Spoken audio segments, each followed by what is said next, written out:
ઓમ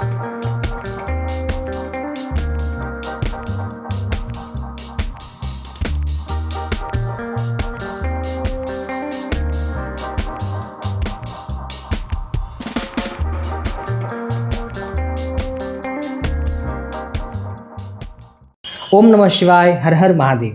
ભક્તો, મહાશિવરાત્રિના દિવસો આવે એટલે શક્કરિયાની સિઝન આવે અને આ દિવસોની અંદર શક્કરિયાનો વપરાશ આપણા ઘરોની અંદર વધારે થતો હોય છે. અનેક વસ્તુઓ બનતી હોય છે, પણ મહાશિવરાત્રિના દિવસે સ્પેશિયલી ફરાળમાં શક્કરિયાનો શીરો જે આપણે બનાવતા હોઈએ છીએ એ દરેક ગુજરાતીના ઘરની અંદર બનતો હોય છે.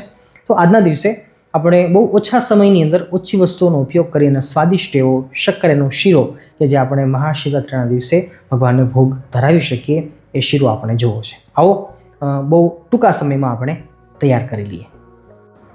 ભક્તો, રેસીપીની શરૂઆતમાં જ હું દૂધ ગરમ કરવા મૂકી દઉં છું ઉકળવા માટે, અને આપણે છેક સુધીને ઉકાળતા રહીશું. 500 ગ્રામ દૂધનો ઉપયોગ હું કરી રહ્યો છું. 500 ગ્રામમાંથી દૂધ ઉકળતા 100-125 ગ્રામ રહેશે ત્યાં સુધી આપણે ઉકાળવાનું છે. અને ઉકળતા દૂધની અંદર આપણે 100 ગ્રામ સાકર નાખી દઈશું, કારણ કે આપણે 500 ગ્રામ શક્કરિયાનો ઉપયોગ કરવાના છીએ અને 3 વ્યક્તિને થાય એટલો શીરો આપણે તૈયાર કરવાના છીએ. ઓછી વસ્તુઓનો ઉપયોગ કરીને આપણે શીરો તૈયાર કરવો છે, તો એમાં 500 ગ્રામ શક્કરી લીધા છે, થોડાક કાજુ અને કિશમિશ લીધા છે, બદામ અને પિસ્તા પણ નાખી શકીએ છીએ. મારા જોડે નથી એટલા માટે નથી નાખતો. કેસર લીધું છે, એનો કલર છે સારો આવશે, સુગંધ સારી આવશે, અને ટેસ્ટ માટે સુગંધ માટે એલચીનો ઉપયોગ આપણે કરવાના છીએ. બસ આટલી વસ્તુઓનો ઉપયોગ કરી અને આપણે શક્કરિયાનો શીરો તૈયાર કરીએ. અને હા, શક્કરિયું અને બટેકું બંને જાત ભાઈઓ છે, તો શક્કરિયાના શીરાની અંદર આપણે બટેકાનો પણ ઉપયોગ કરી શકીએ છીએ. હાલ અમે 500 ગ્રામ શક્કરિયા સાથે 2 બટેકાનો ઉપયોગ હું કરું છું. તમે પણ ટ્રાય કરજો, બહુ સરસ લાગે છે. અલગથી બટેકાનો પણ શીરો બનતો હોય છે, આપણે ટ્રાય કરીશું આપવા માટે, વહેલા આપણે આપી શકીએ એવો પ્રયત્ન કરીએ. પણ શક્કરિયાની સાથે બટેકાનું કોમ્બિનેશન કરજો, કારણ કે બફાણા પછી બટેકાનું જે થિકનેસ છે એ સારી આવશે અને શક્કરિયાનો શીરો છે એ સરસ શોભી ઉઠશે, એકદમ શાઇન આવશે. તો બટેકું આપણે નાખી શકીએ છીએ.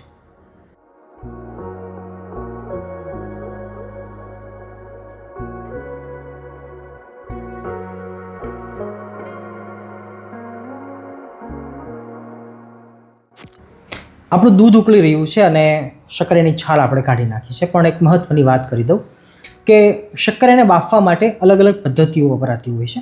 બધી પદ્ધતિઓ સારી હોય છે, પણ જો શીરો જ આપણે બનાવવો છે તો સૌથી અસરકારક અને સૌથી સરળ અને ઇઝી વે એ આજના દિવસે આપણે શીખવાના છીએ. કારણ કે શક્કરિયાને બાફવા માટે અલગ અલગ રીતિઓ, ઘણી બધી વિડીયોઝ લોકો બનાવતા હોય છે કે માટીના પાત્રની અંદર રેતી કે ધૂળ નાખીને, મીઠું નાખીને પણ લોકો બાફતા હોય છે, વગર પાણીએ બાફવા માટે પ્રયત્ન થતો હોય છે, ઓવનમાં બાફવા માટે પ્રયત્ન થતો હોય છે, એટસેટ્રા. પણ જો આપણે શીરો જ કરવો છે તો સૌથી મોટી શરત એ રહેશે કે શક્કરિયાઓ બફાણા પછી અંદર એના રેસા જે હોય એ આખા રહે. તો એ રેસા નીકળી જવા જરૂરી છે, નહીંતર પાછા એ આપણને શીરાની અંદર વચ્ચે આવશે, આડા આવશે. તો અમે બહુ સંશોધન કર્યા પછી અને બહુ અલગ અલગ ટ્રાય લીધા પછી મને જે સૌથી વધુ વાત ગમી છે એ છે શક્કરિયાને એકદમ ઝીણા ટુકડા કરી અને પછી આપણે બાફી નાખીએ અને પછી આપણે એનો શીરો તૈયાર કરીએ. તો આપણે આજે સૌથી સરળ અને સૌથી ઇઝીએસ્ટ વે ટુ મેક શક્કરિયાનો શીરો એ આજે આજના દિવસે આપણે જોઈશું.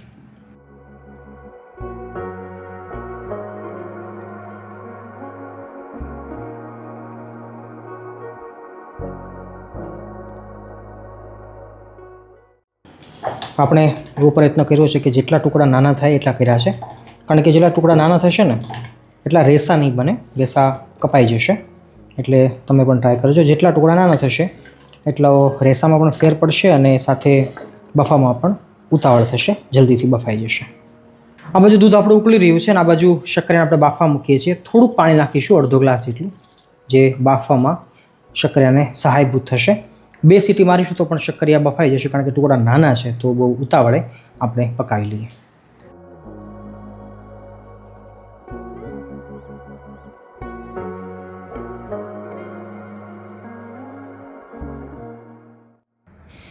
આપણું દૂધ ઉકળી રહ્યું છે અને આપણે 100 ગ્રામ સાકર નાખી છે.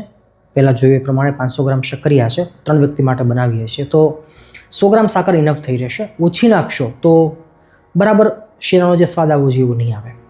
અને જો વધારે નાખશો તો વધારે ગળ્યું થઈ જશે, કારણ કે શક્કરિયું છે એની પ્રકૃતિ મીઠી હોય છે, અંદરથી એ ગળ્યું જ હોય છે. એટલે 100 ગ્રામની માત્રાથી ચાલવાનું. 500 ગ્રામ શક્કરિયા હોય, 2 બટાકા નાખ્યા છે તો 100 ગ્રામ સાકર ગળ પણ મોર દેન ઇનફ છે. પછી આપણે ક્વોન્ટિટી વધારીએ તો પ્રમાણે વધારતા જઈ શકીએ છીએ.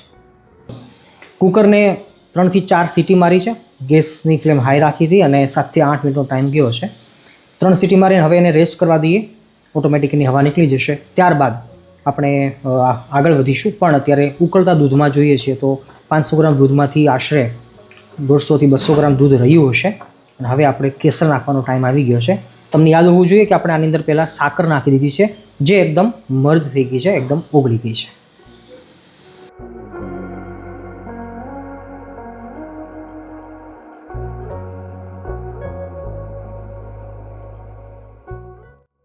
શક્કરીની છાલ આપણે કાઢી નાખી હતી, એટલે અત્યારે માવો જો સરસ સુંદર દેખાઈ રહ્યો છે. શક્કરિયા પરફેક્ટલી પાકી ગયા છે, એકદમ સોફ્ટ થઈ ગયા છે. અને હવે આપણે એને મેશર દ્વારા હલકા હલકા મેશ કરી લઈએ અને પછી આપણે ઘીની અંદર એને સાંતળી અને શીરો તૈયાર કરી લઈએ.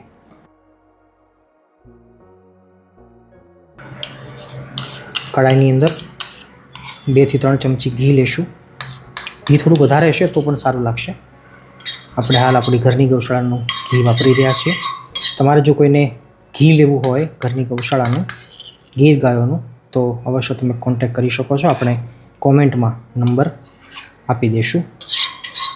2 થી 3 ચમચી ઘી લેશો તો પણ ચાલશે. તો કાજુ અને કિશમિશ છે અને ઘી ગરમ થશે એટલે પછી હલકા ઘીમાં સાંતળી લેવાના છે. ઉપરથી કાચા નાખીશું એના કરતાં સાંતળીને નાખીશું ને તો એનો સ્મેલ અને ટેસ્ટ છે બહુ સારી આવશે. એટલે હું તો આવી રીતે ઉપયોગ કરું છું.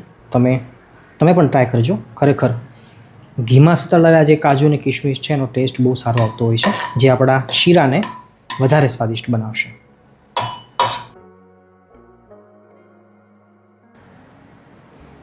બચેલા ઘીની અંદર શક્કરિયાના માવાને આપણે ધીમા તાપે સાંતળી લઈએ.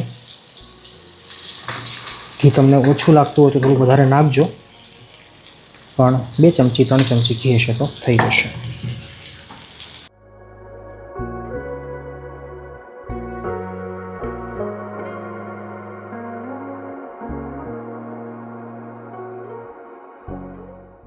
ભક્તો, માવો છે એ ઘી પી ગયો છે, એટલે હવે જો એણે કડાઈ છોડી દીધી છે, મતલબ નીચે ચીપકતું નથી. હવે આ સ્ટેજ ઉપર આપણે જે દૂધ આપણું ઉકળી રહ્યું છે અને ઓલમોસ્ટ હવે 100 ગ્રામ આસપાસમાં આવી ગયું છે, તો એ કેસરવાળું અને સાકરવાળું જે દૂધ છે એ આપણે માવાની અંદર નાખી દઈશું અને તરત જ હવે એ ઓબ્ઝર્વ કરી લેશે, એટલે આપણો શીરો છે બનીને તૈયાર થઈ જશે. કટ. દૂધની અંદર એલચી આપણે થોડીક નાખી દઈએ છીએ દળેલી, જેની સ્મેલ બહુ સારી આવશે. સારી રીતે સ્ટર કરી લઈએ અને પછી આપણે દૂધને નાખી દઈએ. દૂધ આપણે હવે શીરાની અંદર નાખી દેવું છે અને શીરો ઓલમોસ્ટ તૈયાર છે. પણ અહીંયા નાનકડી એક સૂચના છે કે સાકર અથવા તો ખાંડને આપણે ઉપરથી પણ નાખી શકીએ છીએ. માનો કે દૂધ ઉપરથી થોડુંક નાખ્યું અને પછી ઉપરથી પાછી ખાંડ નાખીએ અને પછી એને ચલાવતા રહીએ અને એ ઘાટું થઈ જાય અને દૂધ બળી જાય, શીરો તૈયાર થાય. એ પણ એક પદ્ધતિ છે, પણ અમે થોડુંક ઇઝી વે કરવા માટે, મતલબ કે દૂધને પહેલાં ઉકળવા માટે મૂકી દીધું તો દૂધની ક્વોન્ટિટી ઘટી જવાની છે અને સાથે સાથે સાકર કે ખાંડ છે પણ ઉગળી જવાની છે. અને હા, એ વાત પણ કહી દઉં કે શીરાની અંદર હંમેશાના માટે સાકરનો ઉપયોગ કરજો, એનો ટેસ્ટ બહુ સારો આવતો હોય છે. અને ગોળ તો ઓબ્વિયસલી ના જ નાખી શકીએ, પણ ખાંડ કરતાં સાકર છે બેસ્ટ છે, બેટર છે. તો હું એ વાત કરતો હતો કે દૂધ ઉકળશે એની જોડે જોડે દૂધની ક્વોન્ટિટી ઘટી જશે, મલાઈ જેવું ઘાટું થઈ જશે અને સાથે સાથે સાકર ઉગળી ગઈ હશે. એટલે હવે એને શક્કરિયાના માવા સાથે મર્જ થવામાં, મિક્સ થવામાં વાર નહીં લાગે. એટલે હવે આ સ્ટેજ ઉપર ફક્ત આપણે નાખી દઈશું અને 1 થી 1.5 મિનિટનો ટાઈમ જશે, ચલાવીશું એટલે તરત જ ઓબ્ઝર્વ થઈ જશે, શોષાઈ જશે અને આપણો શીરો બનીને તૈયાર થઈ જશે. બસ, એટલે એની પાછળનું રીઝન આ જ છે કે દૂધ આપણે પહેલાં ઉકળવા માટે રાખેલું, તો આપણે અહીંયા છેલ્લે હવે બનવામાં ઉપયોગી સાબિત થશે.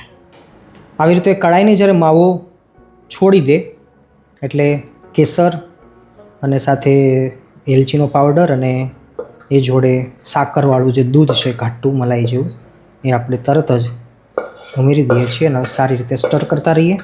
1 થી 1.5 મિનિટનો ટાઈમ લેશે અને આપણો શીરો તૈયાર થઈ જશે.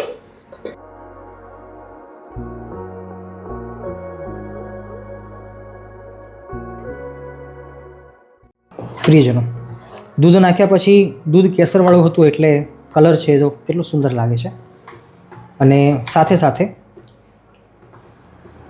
એકાદ મિનિટનો ટાઈમ જશે ચલાવતા ચલાવતા, એટલે ફરીવાર પાછો આપણો માવો છે, મીન્સ કે શીરો છે, તો એ ફરીવાર કડાઈને છોડવા માંડશે. જુઓ આવી રીતે નીચે ચીપકશે નહીં. અને હા, એ વાતનું અનુસંધાન રાખવું કે આ છેલ્લે જેટલા પણ આપણે વિધિ કર્યા બધાની અંદર ગેસની ફ્લેમ ધીમી રાખવાની છે. શીરો ક્યારે પણ ગેસની ફ્લેમ હાઈ હોય એને આપણે શીરો બનાવી નથી શકતા, સિવાય કે આપણે દૂધ ઉકાળી શકીએ હાઈ ફ્લેમ ઉપર. બાકી શીરો ધીમા તાપે જ પકાવવાનો હોય છે. અને છતાં પણ 10થી 12 મિનિટમાં શીરો બનીને તૈયાર થઈ જશે. તો આ વાતનું અનુસંધાન રાખજો. શીરો હવે કડાઈને છોડવા માંડ્યો છે એટલે હવે આપણે શીરાને બહાર કાઢી લઈએ. અને હા, આ સ્ટેજ ઉપર હવે આપણે છેલ્લે આપણા જે સરસ ઘીમાં રોસ્ટ કરેલા કાજુ અને કિશમિશ છે એ આપણે નાખી દઈશું, જેનો પણ ટેસ્ટ બહુ સારો આવશે. સારી રીતે ચલાવી લો અને હવે આપણે શીરાને ઉતારી ઠાકોરજીને ભોગ લગાવીએ. છેલ્લી આપણી શરત પ્રમાણે ભગવાનને ભોગ લગાવવાનું ભૂલશો નહીં. શીરો મહાદેવજીને પણ ધરાવજો અને ઘરના મંદિરમાં પણ અવશ્ય ઠાકોરજીને ભોગ લગાવજો. મળીએ છીએ ફરીવાર એક નવી રેસીપી સાથે.